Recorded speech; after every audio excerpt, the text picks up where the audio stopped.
It's 3 a.m. and your mind is racing. The same thoughts spinning endlessly. The same worries circling back again and again. You try to force yourself to stop thinking, but that only makes it worse. The harder you fight your thoughts, the louder they become. This mental prison tormented the Sufis for centuries until they discovered the secret to true mental peace. For most of human history, this wasn't a problem. Our ancestors were too busy surviving to get caught in endless mental loops. They had real, immediate problems that required their full attention. Hunt or starve. Find shelter or freeze. Stay alert or become something else's dinner. Their minds were naturally focused on the present moment because the present moment demanded everything they had. But modern life has created a strange situation. Most of your immediate needs are met. You're not worried about finding food today or shelter tonight. Your survival is relatively secure. So your mind, designed to scan for threats and solve problems, has nothing urgent to focus on. It starts creating problems to solve, threats to worry about, scenarios to analyze.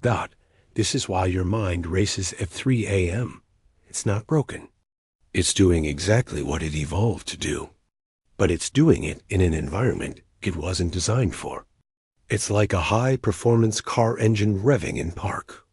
All that power with nowhere to go creates noise, heat, and wear. The Sufis understood this centuries before modern psychology existed. They realized that the thinking mind is like fire. Fire is incredibly useful when controlled and directed. It cooks your food, warms your home, powers your civilization. But when fire is out of control, it burns everything down, including itself. Your thinking mind works the same way.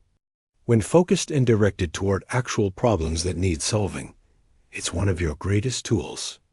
But when it's running wild, analyzing everything, worrying about everything, commenting on everything, it becomes a source of suffering rather than solution. Most people try to solve this problem by fighting their thoughts. They try to force their mind to be quiet. They try to push unwanted thoughts away. They try to replace negative thoughts with positive ones. This approach seems logical, but the Sufis discovered it's exactly backwards. Here's what they learned. The more you fight your thoughts, the stronger they become. Attention is like food for thoughts. When you resist a thought, you're actually feeding it massive amounts of attention. You're making it more important, more persistent, more intrusive. Think about it. If someone told you right now, whatever you do, don't think about a white elephant, what immediately pops into your mind? A white elephant, of course. The command not to think about something automatically makes you think about it. This isn't a flaw in how your mind works. It's a fundamental feature. The Sufis realized that fighting your thoughts creates what they called the inner war.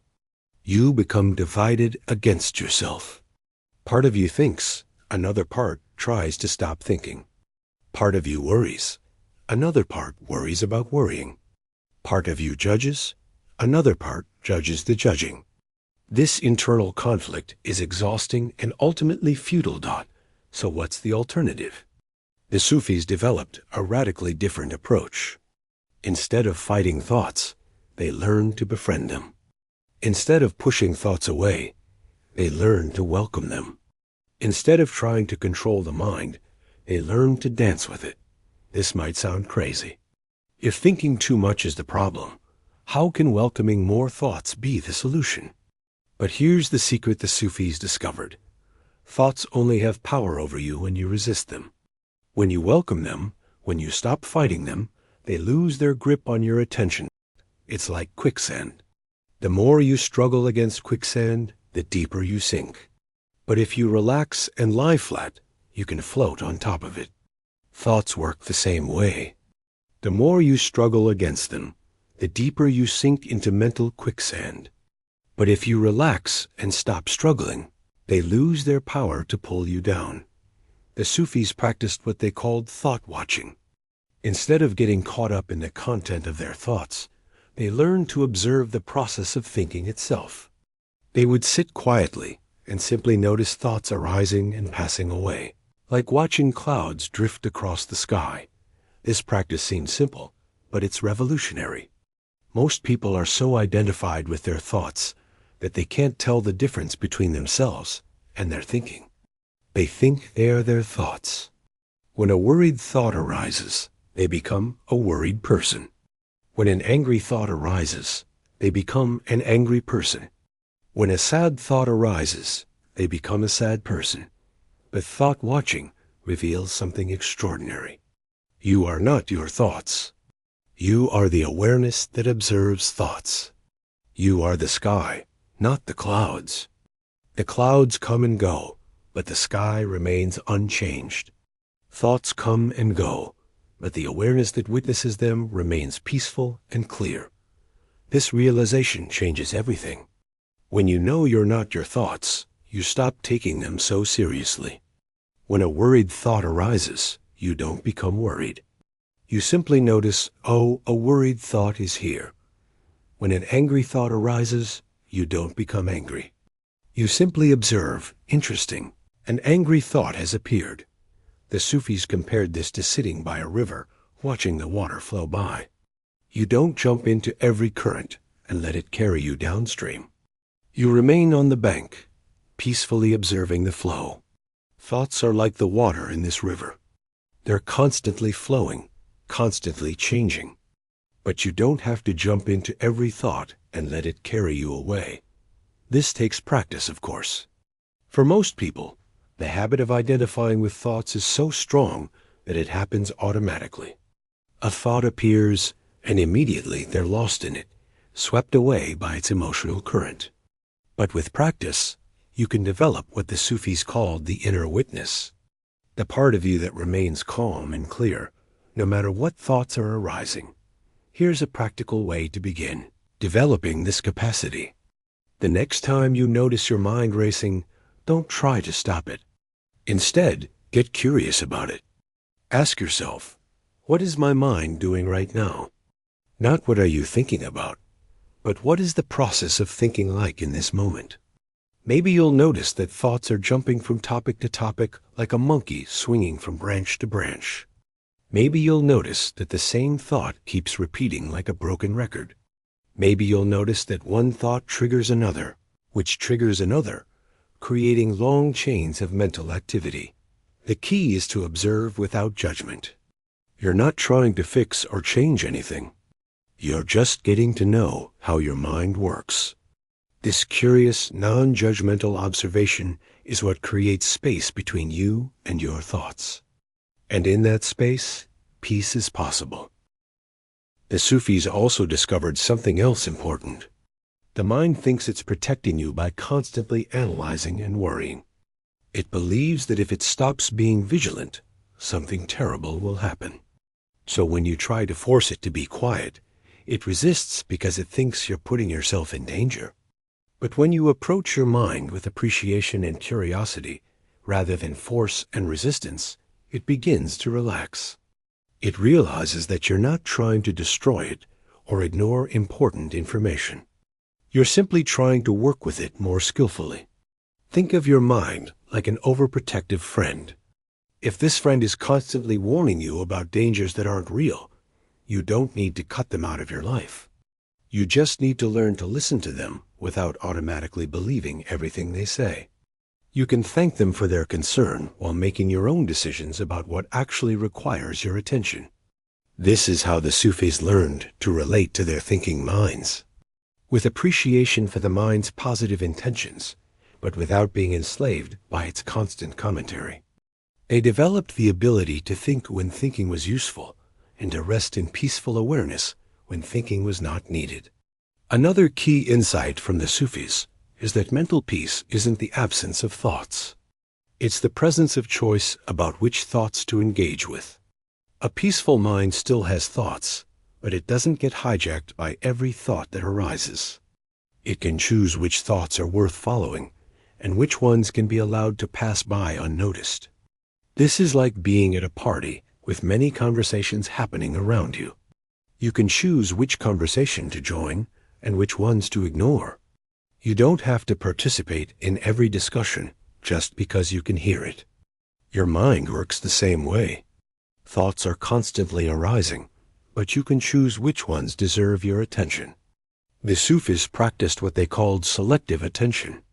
They would deliberately focus on thoughts that were useful, creative, or peaceful, while allowing useless, repetitive, or disturbing thoughts to drift away unattended. This isn't suppression or denial. It's conscious choice about where to direct your mental energy. Here's another practical technique from the Sufi tradition. When you notice your mind getting caught in repetitive loops, gently redirect your attention to your breath. Not to control your breath, but simply to notice it. Breathing is happening in the present moment, so focusing on breath naturally brings you out of mental time travel. Most mental suffering comes from living in the past or future. Regret about what happened, worry about what might happen, analysis of what should have happened, planning for what needs to happen. But life is actually happening right now, in this moment. When you anchor your attention in the present moment through breath awareness, the mental loops lose their power. The Sufis also understood that different types of thinking require different approaches. Creative thinking, problem-solving, and planning are valuable mental activities that deserve your full engagement. But worry, rumination, and obsessive analysis are mental habits that create suffering without creating solutions. Learning to distinguish between useful thinking and useless thinking is a crucial skill. Useful thinking has a purpose and leads to insight or action. Useless thinking goes in circles without producing anything valuable. When you notice useless thinking, you can gently disengage from it. When you notice useful thinking, you can give it your full attention. This discernment develops over time as you practice observing your mind. You begin to recognize the difference between mental activity that serves you and mental activity that exhausts you. You learn to nourish the first kind and starve the second kind of attention. The ultimate goal isn't to stop thinking entirely. Thinking is one of your greatest human capacities. The goal is to develop a healthy relationship with thinking where you use your mind as a tool rather than being used by it. Where you think when you choose to think and rest when you choose to rest. The Sufis achieve this by understanding a fundamental truth about consciousness. You are not the thinker of your thoughts. You are the awareness in which thoughts arise. Just like you are not the dreamer of your dreams at night, you don't actually control what thoughts appear in your mind. Thoughts arise spontaneously from the unconscious, and your conscious mind observes them. This realization is incredibly freeing. If you're not creating your thoughts, then you're not responsible for every thought that appears. You don't have to feel guilty about having negative thoughts or proud of having positive thoughts. Thoughts are just mental weather, constantly changing, not under your direct control. What you can control is your response to thoughts. You can choose which thoughts to believe, which ones to act on, and which ones to let pass by without engagement. This is where your real power lies, not in controlling what thoughts arise, but in choosing how to relate to the thoughts that do arise. The Sufis spent lifetimes perfecting this art of conscious relationship with the mind. They developed profound inner peace, not by eliminating thoughts, but by learning to dance with them skillfully. They found that when you stop fighting your mind and start befriending it, it naturally begins to settle into deeper states of calm and clarity. This is the secret to mental peace that modern approaches often miss. Peace isn't something you achieve by force or technique. It's something that emerges naturally when you stop creating inner conflict. When you stop being at war with your own mind, the war ends, and peace is what remains. Your racing mind at 3 a.m. isn't your enemy. It's not a problem to be solved or a disorder to be cured. It's a natural function that's been overstimulated by modern life and undersupported by wisdom about how to work with mental energy skillfully. With the right understanding and practice, that same mind can become your greatest ally in creating a life of depth, meaning, and genuine peace. If this video resonated with you, like this video and share this with your loved ones. Thanks for watching.